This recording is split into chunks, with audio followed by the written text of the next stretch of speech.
सांडी अनेकत्व सांडी, तेच आहे ब्रह्मांडी रूप तुझे. म्हणे गोरा कुंभार नाही रूपरेख, तेच तुझे सुख नामदेवा. विठ्ठल विठ्ठल विठ्ठल विठ्ठल विठ्ठल विठ्ठल विठ्ठल विठ्ठल विठ्ठल विठ्ठल. या मंडळी, अगदी योग्य वेळी आला. हे बघा, मी आता पूजेला सुरुवातच करत होतो. अजून एक विठ्ठलाची मूर्ती. अहो काय सारखं ते इट्टल इट्टल करत राहता. आता आपण दोघच नाही, आता आपल्या संग हे छोटे बाळ बी आहे. तेव्हा थोडं लक्ष कुटुंबाकडे बी द्या. म्हणजे हा जगनियता विठोबा आपल्या कुटुंबाचा भाग नाही असं म्हणायचं आहे का तुम्हाला? हा विठोबा हेच आपलं कुटुंब. अहो पण या कुटुंबात बाकीची बी मंडळी आहेत की नाही? या काळ्या विठ्ठलाशिवाय बाकीच्याच बी येळ द्या म्हणते मी. सारखं आपलं ते चक्र फिरवायचं, नाही ते त्या विठ्ठलाची पूजा करत बसायची. दुसरा उद्योगच नाही. हे पा, तुमचा विठुरावर उगाचच राग आहे. तो या जगाची चक्र चालवतो म्हणून आपल्यासारख्या मातीच्या गोड्यांना आकार मिळतो. सगळी त्याची कृपा आहे. माझ्या आयुष्यात तुमच्यासारखी पत्नी येणे, आपल्या दोघांच्या संसाराला या चिमुकल्या गोंडस बाळाच्या रूपानं सुख येणे, ही सगळी त्याचीच कृपा. मग त्याला विसरून कसं चालेल? ऐकता ना, त्याला इसरा असं कुठं म्हणते मी. पण या छोट्या लेकराकडं जरा लक्ष द्याल की नाही? ज्या भक्तीनं तुम्ही त्या विठ्ठलाच्या मूर्तीला लोणी लावता ना, त्याच भक्तीनं या चिमुकल्यालाही खाऊ पिऊ घाला म्हणते मी. नाही तर त्याच्याला वाटेला येते माती. तुम्ही विनाकारण वाद घालत आहात. हे बघा, मी धुणं भांडी करून इरीवर जाऊन पाणी भरून येते.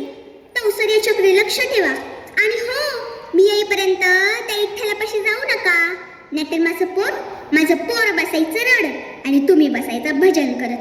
आले मी. श्री हरी विठ्ठल. काय बोलावं हिला? खर तर मी पूजा करावी म्हणून सगळी तयारी ही करून देत असते आणि आता विठ्ठलाला रागही भरते.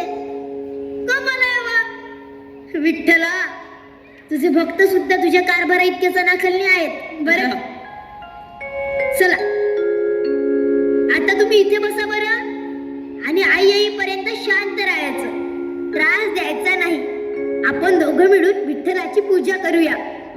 मी तुमच्यासाठी काही मातीची खेळणी बनवून ठेवतो, पण त्याआधी माती भिजवायला हवी. विठ्ठल विठ्ठल विठ्ठल विठ्ठल विठ्ठल विठ्ठल विठ्ठल विठ्ठल विठ्ठल विठ्ठल विठ्ठल.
या दगडी मूर्तीने तुमच्या तपा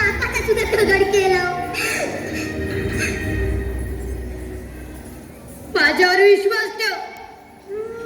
ते काय झालं, कधी घडलं याची मला काही कल्पना नाही. माझ्या पायाखाली कोण आहे याची मला जाणीव सुद्धा झाली नाही. मी स्वतःच्या लेकराचा जीव घेईल का? नाही, तुम्ही जीव घेतलाच नाही. योच आहे पापाचा धनी. विठ्ठला, हे काय आखरीत घडलं? भगवंता,